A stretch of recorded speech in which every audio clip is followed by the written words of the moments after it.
All right, we got the live going. What's up, everyone? Yo. We got Warner here with us. See, we got Michael Austin. You're the best love, family. Thank you for being here. Once again. Oh, Garrett said I had to finish it. One of my OG coaching guys. Mike's five. Okay, cool. Yeah. Awesome. Sweet. Look at this. Look at what a coaching student sent me this. Fire, dude. That's the Berry Cup right there. That's the Michael from The Office cup right there, man. Oh, really? Oh, okay. No. Just like it's the same energy. You know what I mean? Oh, facts. Okay. Yeah. That makes sense. Live sourcing? Oh, dude, I don't know if today, but we should do that sometime. Like I did that last night and people really liked it. That's fun. The problem is you'll dox yourself if you do it wrong. Well, no. I mean, if you're only reverse sourcing and you're right. Yeah. But I'm pretty good at it, just off so much experience. Yeah, you get the coaching. We do it, I guess. Yeah. What's up, Kev? How you doing, man? So as you guys are trickling on in, feel free to start dropping questions in chat. I probably got like 30 minutes tonight, so a little shorter one. So fire away. Should be a fun time.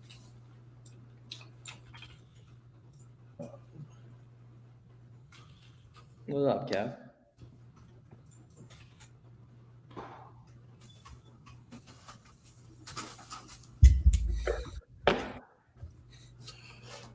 You spending today? Not that much. Oh, we got G-Body in here too. What up, Garrett? Oh, you still didn't set up the studio? Nah, I've been busy. I got to change my camera in 1 second. I do like that. Ooh. No, dude, the other one looks better, I think. Oh, then I got to get a new camera because this one's supposed to be a 4K camera. It's definitely not in 4K. I like the camera angle, but the quality is not that good. You can't shoot 4K in StreamYard. That's the issue. Okay. As a new seller with 0 reviews, does being in a listing with 1,000+ reviews affect anything? It's definitely not going to help you. But yeah, I mean, you'll be able to compete on certain things as long as you can see that other people with less reviews are competing, which is going to come from going data and then buy box stats within Keepa and seeing if other sellers are being able to get the buy box. Yeah, it's usually not a huge deal. You'll get a little bit slower sales at the start, but everybody goes through it. You power through it. Yeah, and either way, like it doesn't, like that specific case makes a ton of sense to worry about, but in general, like especially on a lot of listings, you're not going to have to compete with people that are that high reviews, so you'll get some good anecdotal data pretty quick, and you'll see it in many cases it's possible. Yeah. What up, Joji?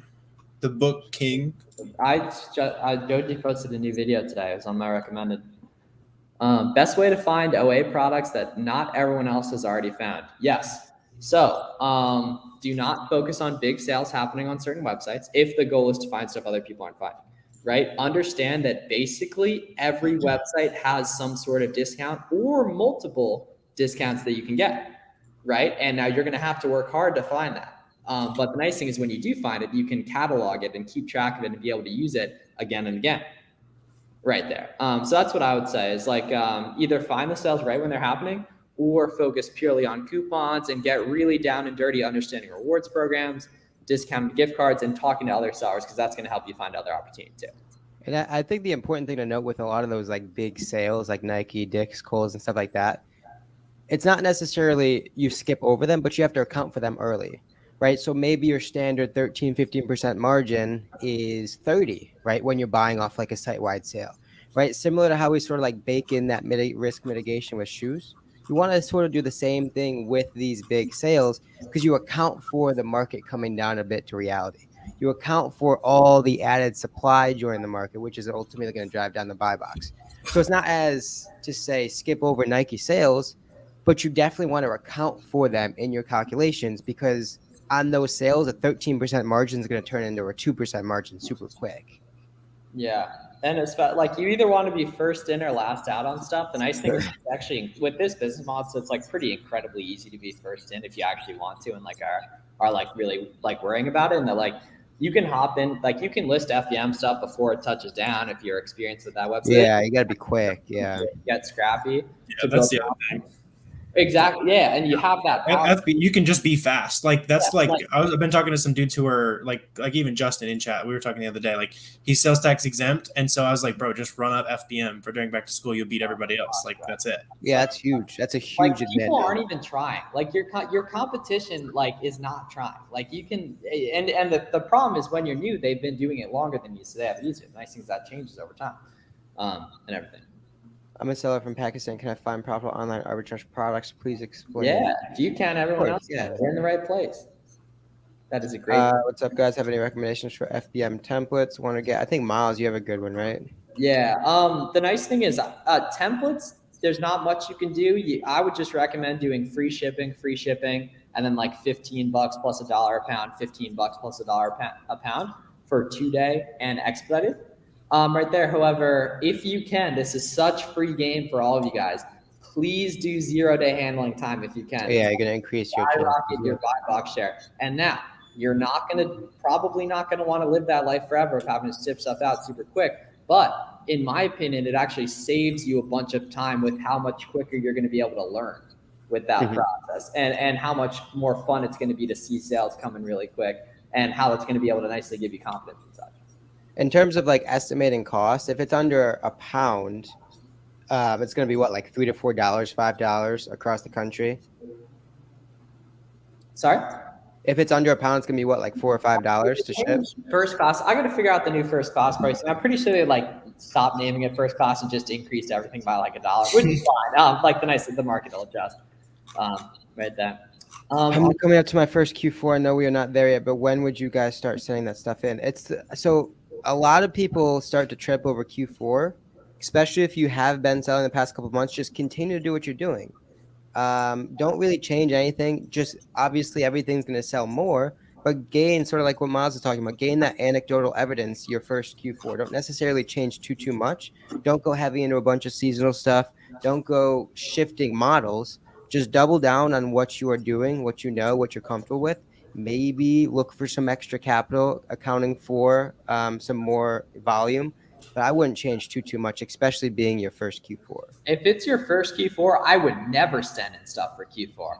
Ever. Just quick flip, and before you know it, it'll be here. And stuff will be selling quicker. You'll be buying it cheaper. Because the best inventory to buy is Black Friday, period. Right? And then the best time to sell it is very conveniently the week after that, right? So if you're buying stuff now for Q4, there's going to be your competition who's paying less for it during Black Friday and with way less risk. And their cash flow is way better. So the best thing you can do, in my opinion, is just keep quick flipping stuff. Yeah, don't worry about stocking up on stuff. Like a lot of people get tripped up on that. Like, oh, I want to buy the Legos and all that kind of stuff. Just keep it moving.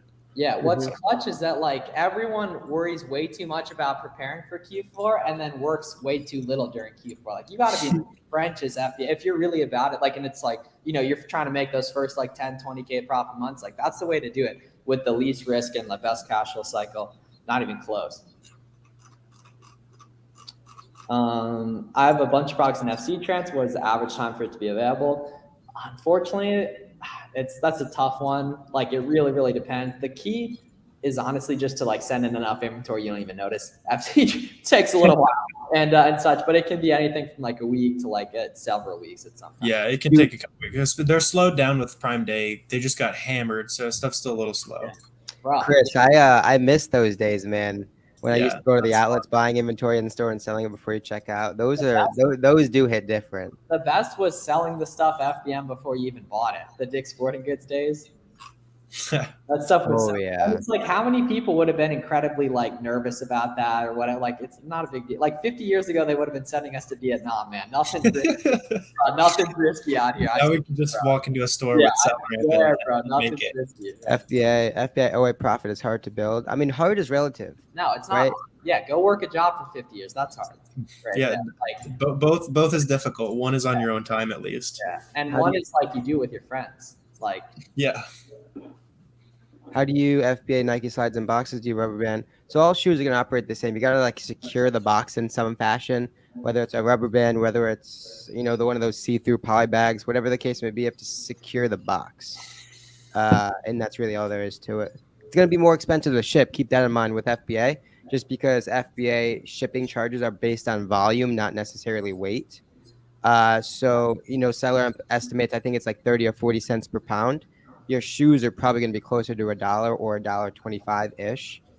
So obviously just keep that in mind. It's not going to make a huge difference, but it could in volume. The returns are disgusting. And so like we were talking about with the Nike sale, no one's telling you not to buy shoes. We're just simply suggesting if you are buying shoes, probably makes a lot of sense to double or triple your typical margin, right? If you're operating at a 13, 14, 15% margin, maybe you're looking for 30% shoes to bring them in, expecting a longer turnaround time with the money getting returned, things like that.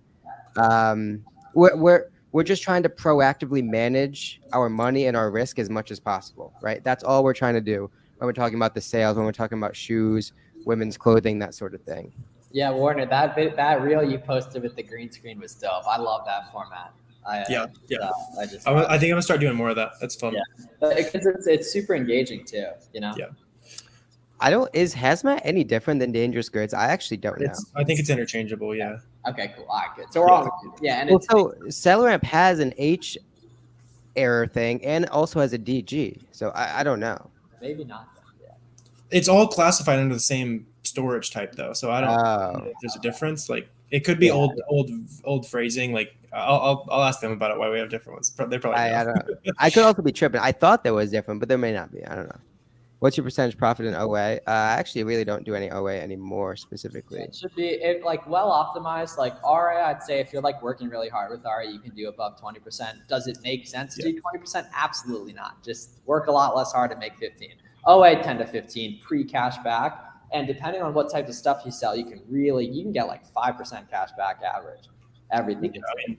I do. I'm sure you're at least close to living off cash back. Like exactly. Yeah. Big time.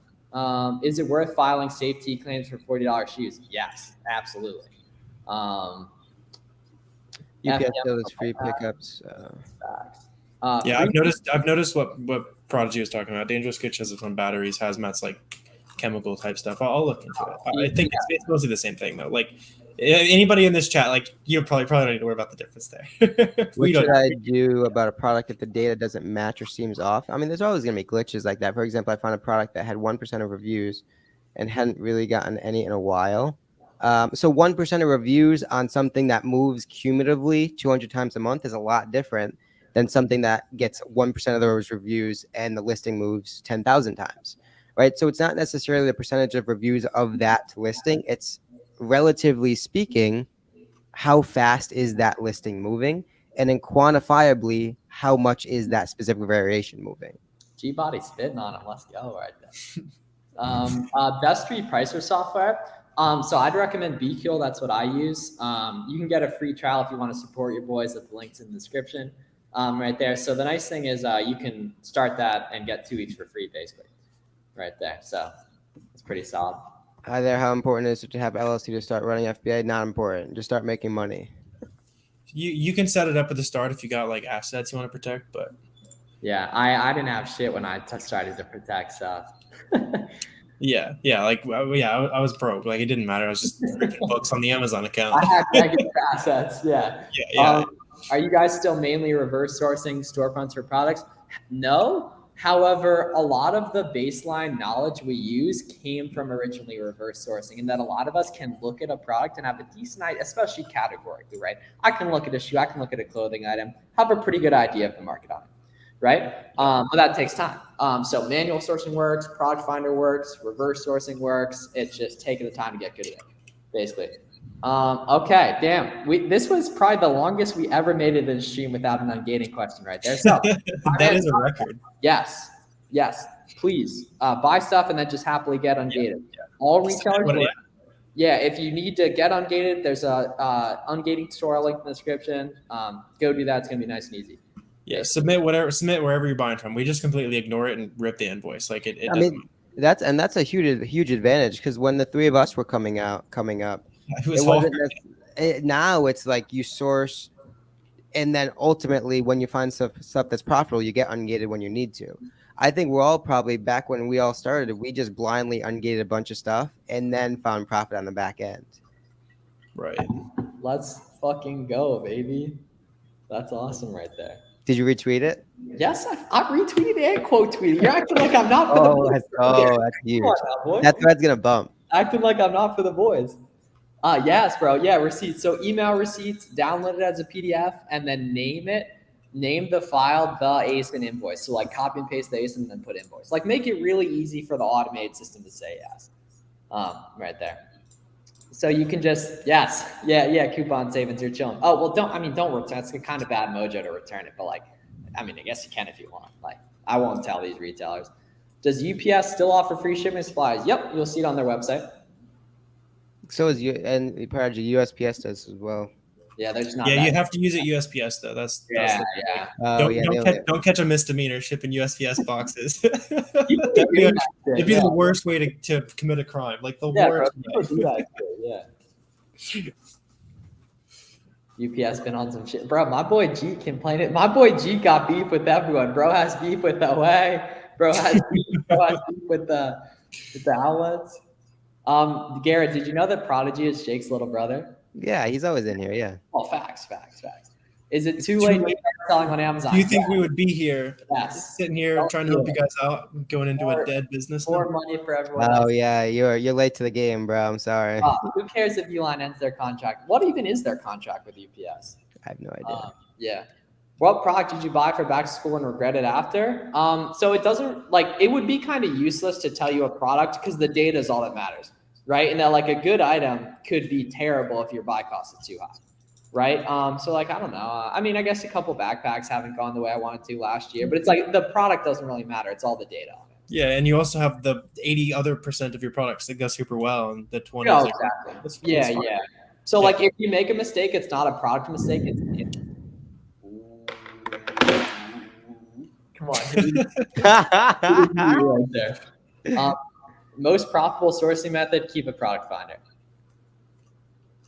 Yeah, especially for wholesale. But if you guys are just starting out, just reverse source. Learn the brands, learn the types of products. Yeah. And understand, boys and girls, everything you see when you Google a product, almost every website has a way to get stuff cheaper. That's the differentiating factor for OA, period, in terms of making stuff profitable.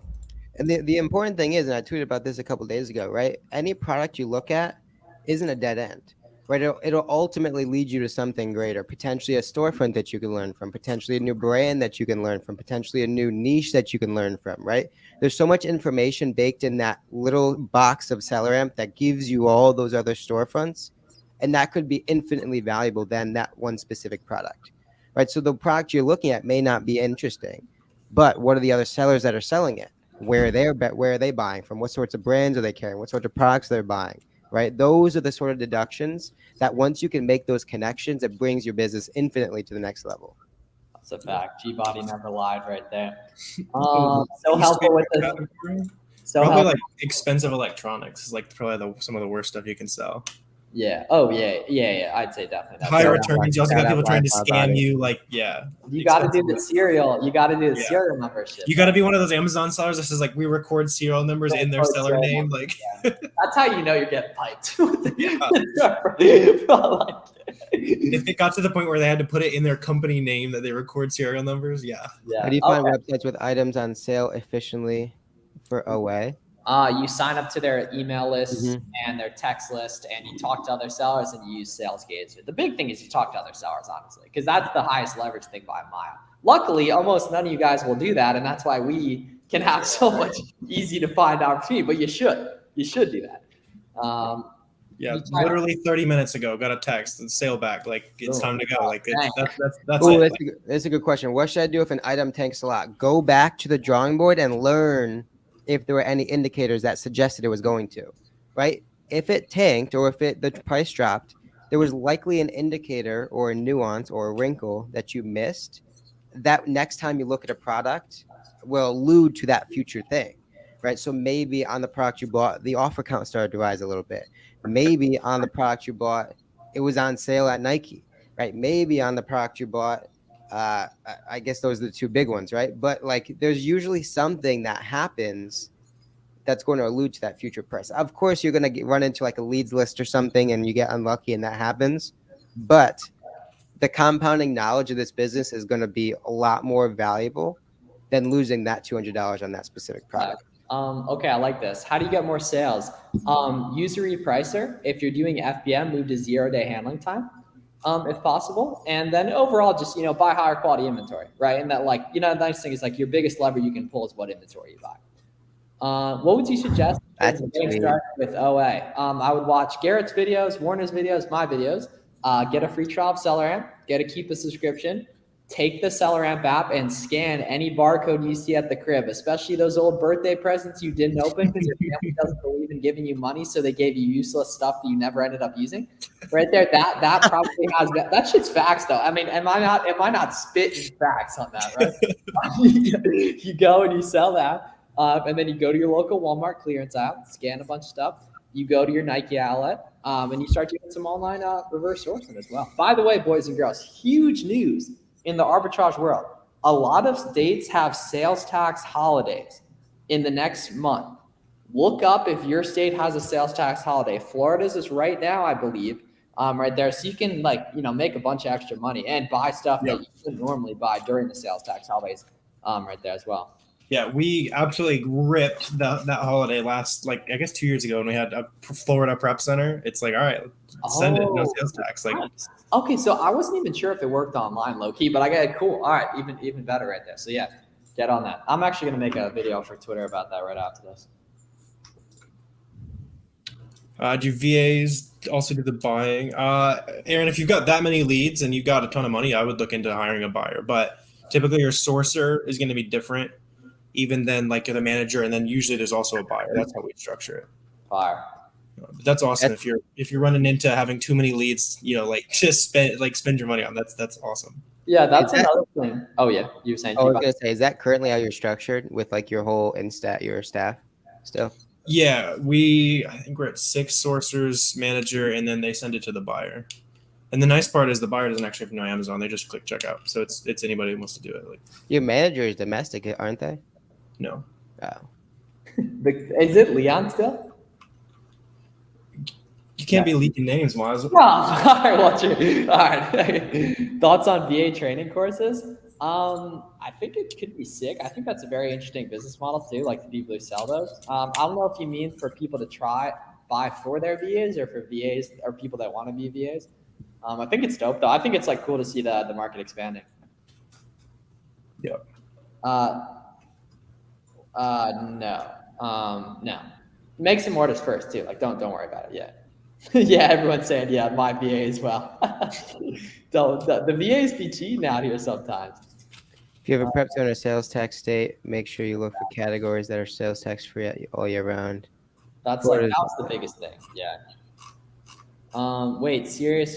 How do you find new products? You scan a ton of stuff. It's hard to find a good product. Of course it is. Otherwise, everyone would do it. Right there. You gotta work hard for it. Like you probably haven't been doing it for 6 months, right? It's like I don't know anyone who's super successful that's been doing it for less than 6 months, right? Also, like, has another Amazon seller ever heard your voice or seen your face? Probably not, right? Meanwhile, we all work together on stuff, even 2 years ago, and that's why it was a lot easier for us to find stuff too, right there. Warner, who's the one telling the buyer the quantity? That's a good question. Yeah, it's manager. Yeah.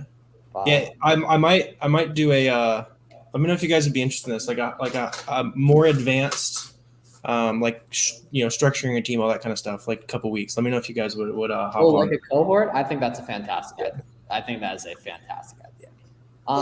How did y'all originally meet? Warner popped up on my YouTube recommended, and then Garrett, you followed me, right? Mm-hmm. You commented, and I was like, "Oh shit, this dude's like pulling up pallet things to his like little ass crib and doing it right there." Do you sell other e-commerce platforms other than Amazon? Not currently. They're all awesome. It's just Amazon's what's been like the best sauce for us three specifically. I think shoes on eBay got to be a movie though. If you can get like VAs to list stuff easy, because I don't think there's returns on there. So that's got to be like, you have a shit ton of reviews. Like that's gotta be well, your sales are lower if you don't allow returns on eBay. But that's what we usually do that on most of our stuff that we're just liquidating, because I'm not trying to get a returned again on eBay. I just deal with the lower sales. So small and light fees didn't change for stuff under $10, so it's going to be the same thing. Like it already exists the way it is right there. Yeah, they change under $10. Yeah, No, it's different. no, but like I've been getting asked like 16 times a day if SellerAmp's changing when like all along you had to toggle it in the first place. Oh yeah. Yeah. The requirement's the same thing. Or like but like if something's under $10, it's still the same. It'll be almost the same. It won't be quite though. What is considered healthy competition? Anything that's not shooting up, especially if the price is stable. Right there. FBA Prep Center is a thing. Yes, however, I think it's wildly risky. And I think a lot of the benefit of FBM is like listing stuff crazy quick when it comes in, being a little risky, maybe listing stuff ahead of time before it arrives, that kind of thing. And you're not going to be able to get any of that with the Prep Center. KV Flips, yeah, he's the GOAT. I saw bro in person a week ago. Yeah. Oh yeah. Yeah. 30 cents, right? On 10. Is there a point where your account level reserve just goes away? Nah, you're always, it doesn't change either. It doesn't like speed up, which a lot of people think. It's always going to be that same kind of holding period. Yeah, it's 2 weeks. Yeah, because you'll get to the point where you get daily payouts. You probably don't have those yet, but so it'll get better, but you always have 2 weeks. I think another nice framework to think about OA is like, and I think this is like kind of game changing, honestly, is like the websites that show up when you Google a product in like the first 10, that's where it's coming from if it's OA, right? You just got to know how to discount right there. But like most of the time, that's where stuff's coming from. So you just got to know how to discount. Yeah, bad.fb is a beast right there. No, they're not canceling small and light. They're canceling it between $10 and $12 right there. Yeah, it'll auto enroll under 10, which is nice, but it'll auto enroll. But the 12 was awesome. That was. Well, I feel bad for the wholesalers who got a warehouse all to build a small and light business. Whatever. If they could get accounts, they could get accounts. Like yeah. But some people, that was in people's entire businesses, which is facts. Yeah, the 11 to 12 threshold kind of hurts, but yes. A lot of listings you can see like it'll be like $9.99, and then like is it 13 or 14 is the difference? I think it's 13. Yeah, it's like it basically makes no sense to list anything for like 12 to like 13.25 or something like that. It's so bizarre, like to kind of think about it and everything. Well, the cool thing about the $12 threshold is that it makes small and light viable with a prep center, right? When you're listing something at $11.99 and the prep center gets 60-80 cents of that, you still have like $1, $1.50, $1.20. You know what I'm saying? Is wholesale drop shipping allowed on Amazon supplier? Yeah, technically. Yeah. It would have to be like it's brown box. It can't be from another retailer. Like there's so much easier money to be made on Amazon. It's going to be incredibly operationally complex to have someone else individually fulfilling orders from them. And making sure that they're doing stuff right. And also not being like, wait, why don't we just do an Amazon account? We are already doing the whole thing. Yeah, especially if they're individually fulfilling stuff and it's selling FBM. Right. It's a very interesting mental framework, I would say. Most important bookkeeping. I mean, your cost of goods sold is going to be the biggest one, and then just like software, that kind of stuff. And then just make sure you're paying attention to like what you ordered versus actually showed up. Otherwise, you'll lose some money to that. Follow up with the suppliers that short you, that kind of stuff. Easiest way to ungate products: search Flips for Miles Ungating, Fields of Profit Ungating. Watch the video, do what it says, and it'll happen pretty quick. Now, boys and girls, they are probably going to decline you a couple times. So please do not get mad in the comments. I'm telling you, they're going to decline you a couple times. Right there. Please. It's going to happen. Unfortunately, it's going to happen. I had to like block this one dude because he said his comment was, Miles, you fucked me. I was like, dude, like go watch the other people that are live streaming for free 3 times a week. When should I get a tax exempt account? Whenever you want. Is it hard to get? And not at all. No. It just depends on the state, yeah. Oh, I'm sure some of them are a pain. Yeah, some states are probably a pain, but yeah. How hard is it to regain the buy box when Amazon has suppressed it? Pretty impossible if no one says anything or for whatever reason they just unsuppress it. The nice thing is you can ask Amazon. Yeah, you typically just look at what the price was last time it had a buy box and see if you can lower it to there and still make profit. Otherwise, they just think it's too high or they want to send traffic to another listing. Nope. Small and light. Small and light is still around for products sub $10. Yeah, and it still exists if you had them already enrolled. Like there is wealth being printed on certain like crayon listings. That's still like because they were enrolled in because it's still going for another month and a half, but you can't enroll anything. But, there's some OTC stuff that I'm just stuck on for a month and a half until we can get it in the new program. because I just can't compete with the spawn light that is on there now. So You guys are gangsters. Appreciate it, family. make Elmer's sure to cool. take pictures of every aspect of confirmation or ship. Yeah, If yeah, you want yeah. to guarantee, yeah, that's a good way to do it. Should cash back be counted in the profit calculations? Not in my opinion. Yeah. I would not. No, it's just bonus money. It doesn't always hit, and it's Yeah. different for your business too. Awesome, like extra bread, yeah. Do you compete with Amazon for the buy box? Now, it depends, right? The nice thing is you can go on Keepa, you can go to data and then buy box statistics and see how much the buy box is being shared, right? That's what's like clutch. You can go ahead and do that. And then it's always going to be relative, right? On some listings that move 10,000 times, Amazon sharing 1% may be enough based on how much competition is on that listing, right? But on another listing that maybe moves only at 200 times, Amazon sharing 20% may not be enough based on that 20% being split across 50 sellers, right? So it's always going to be that case-by-case basis. It's kind of hard to make these like sweeping generalizations in terms of sourcing because every product is going to be different. Yep. Okay, good. Final question now we'll hit in terms of today. Do you suggest wholesalers get a warehouse or prep? It depends on your average sale price and how balls to the wall you're trying to get, right? And what state you live in. But I guess you're doing wholesale, so that doesn't really matter either. Yeah. On that. So yeah, I'd say if your goal is maximum profit and you're cool with managing employees, it's going to be way cheaper above like 3,000-4,000 units a month. And you can control your average sale price and go a lot lower average sale price wise if you're doing it in-house. However, if you want to travel, if you maybe aren't looking to go as hard business wise, a prep center is going to make way more sense. You're just probably going to have to sell a little bit more expensive products because your expenses are going to be higher because they're going to be variable rather than fixed for the most part. It is more fun to have the warehouse, more work, but it seems pretty fun. Yep. I've been having trouble on Ungating. Do they accept online orders? Yes, definitely. Right there. Cool. All right, everyone, have a good night. Thanks for tapping in tonight. Make sure you follow these guys if you're from Flips or Miles. Everything. Lads got any last words for the people?